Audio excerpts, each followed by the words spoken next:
Class. आज हम आपको occurrence of metals and metallurgy में कुछ टॉपिक कवर करेंगे जो कि आपके लिए बहुत ही बेनिफिशियल होगा। तो अक्रेंस ऑफ मेटल्स, देखिए मेटल जो है नेचर में दो तरह से एग्जिस्ट करता है। एक तो नेटिव और अनकम्बाइंड,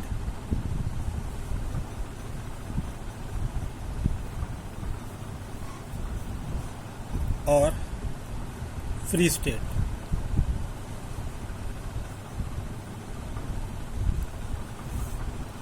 दो तरह से आपको ये मिलेगा। So least reactive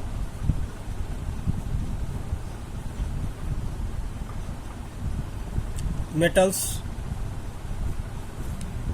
like silver, gold, copper and platinum, ये सब जो है लीस्ट रिएक्टिव हैं, जो कि ये ऑलमोस्ट सीधे किसी से रिएक्ट नहीं करते हैं, तो ये फ्री स्टेट में मिल जाते हैं आपको। एक दूसरा हो गया combined state.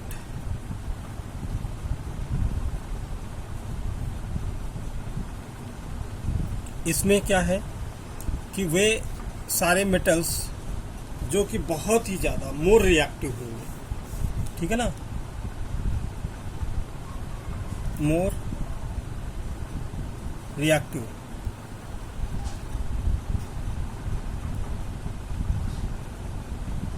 Metals like sodium हो गया, पोटेशियम हो गया,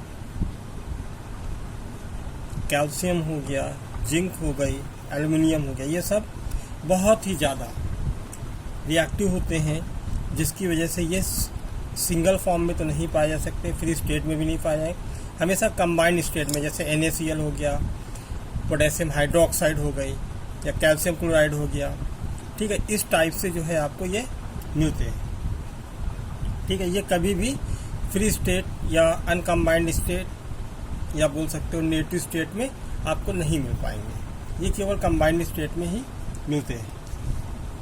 दूसरा, इसमें एक टर्म्स आया है minerals. What are the minerals? आपने लिखा होगा,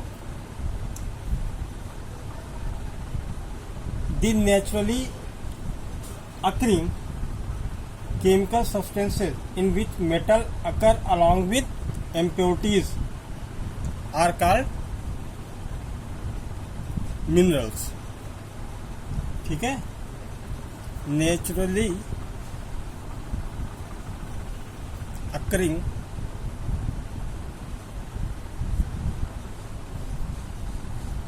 chemical substances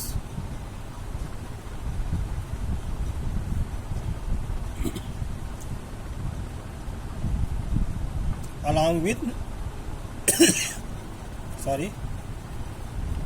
impurities are called minerals, right? ores क्या है?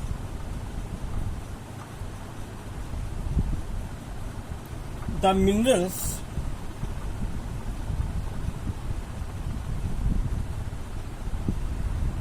from which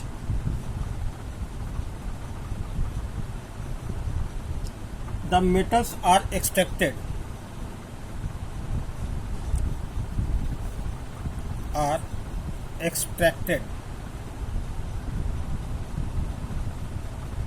metals are extracted conveniently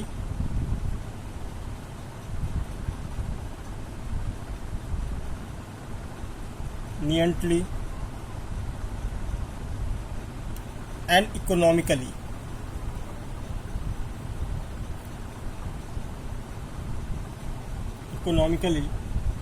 are called ores। Note करके ये पॉइंट आपने अगर ना लिखा हो तो ज़रूर लिख लीजिएगा। ये डिफरेंसेस होते हैं difference between mineral and or बहुत पूछा जाता है. So all the ores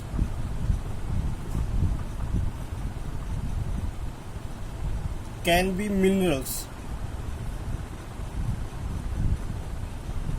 but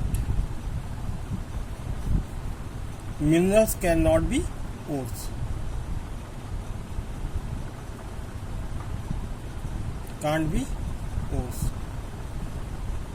तो इसमें बेटा बहुत सारे हमने ओर्स के लिए आपको लिखा रखा है. आप ध्यान दीजिए, जरा कुछ चार्ट हम आपको दिखा रहे हैं यहाँ पे. सपोज कर लीजिए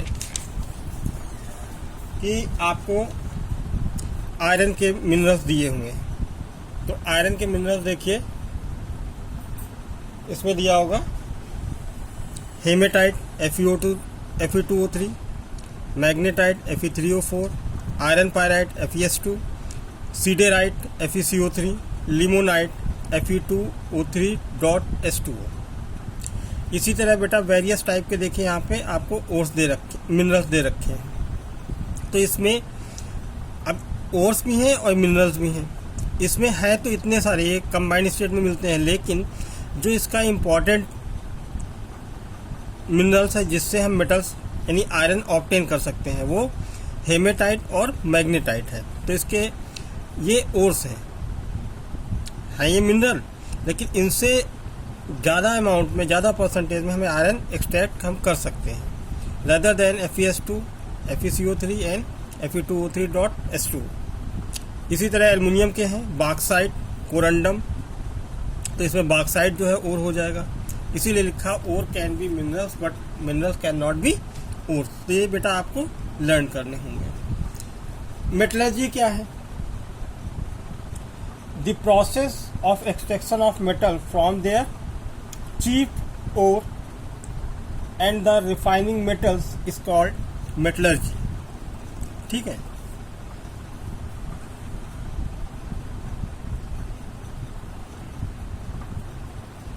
On the basis of reactivity series, metal can be classified into three categories: metals of low reactivity, metals of medium या moderate reactivity, या metals of highly reactivity. इसमें हमने आपको ये डायग्राम दे रखा है.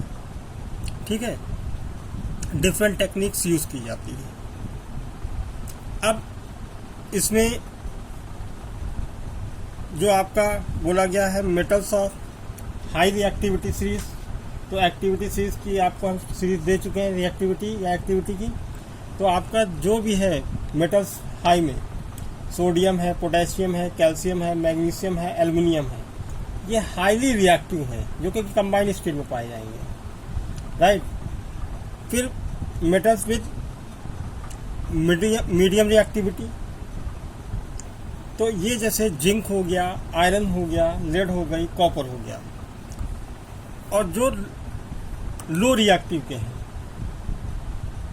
ठीक है ना. सो लो रिएक्टिव में आपका आ जाएगा सिल्वर है, गोल्ड है, प्लैटिनम है, ये सभी जो है लो रिएक्टिव हैं. तो इसको वेरियस टाइप से करते हैं. अगर हाईली रिएक्टिव है तो उसकी इलेक्ट्रोलिसिस कर देंगे और प्योर मेटल ऑब्टेन हो जाएगा. मीडियम है तो उसको हम दो तरह के होंगे, कार्बोनेट या सल्फाइड. और कार्बोनेट होगा तो उसका हमेशा कैल्सिनेशन होगा. Calcination is the process in which concentrated ores are heated in absence of air is called calcination, while roasting ores, concentrated ores are heated in presence of air. तो इन दोनों से करने पे ऑक्साइड ऑफ मेटल मिलेगा, जिसका हम reduction करेंगे. Reduction करने के बाद प्यूरिफिकेशन के लिए बहुत सारी है, लेकिन इलेक्ट्रोलिटिक रिफाइनिंग आपके सिलेबस में दे रखी है. अब मेटल्स लो रिएक्टिविटी, तो सल्फाइड ओर होगा, जिसको हम रोस्टिंग करेंगे, जिससे मेटल मिलेगा, फिर रिफाइनिंग होगी. अब यहाँ पे देखें ores of concentration ores, concentrated ore हमने अभी जैसे यूज़ किया है कैल्सिनेशन और रोस्टिंग के लिए. तो बेटा इसमें कई प्रोसेस हैं, मैग्नेटिक सेपरेशन है, हाइड्रोलिक है, फ्लोटिंग प्रोसेस है. तो इसको हम लोग देख लेते हैं क्या है ये. एक इम्पॉर्टेंट बात, गैंग क्या है, जो earthy impurities present in the ore are called gangue. इस पॉइंट को जरूर नोट किया जाए। The impurities present in a ore are called gangue, यानी इम्प्योरिटी का ही फॉर्म है। हाइड्रोलिक वॉशिंग क्या है, इसमें याद कर लीजिए कंसंट्रेशन कब और क्यों किया जाता है।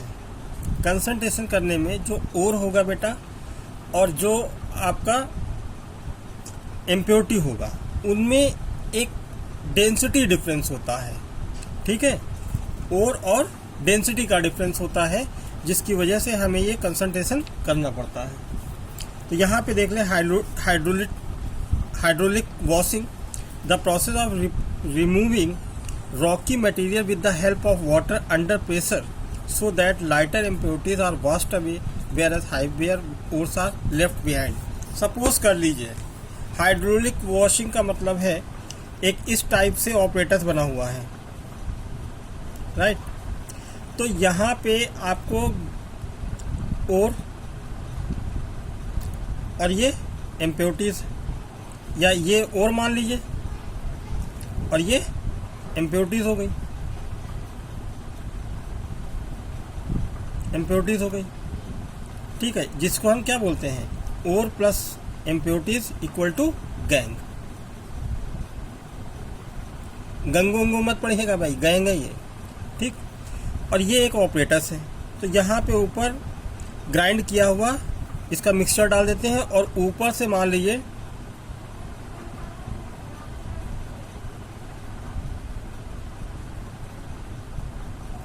ये शावर फेंका जा रहा, प्रेशर वाटर।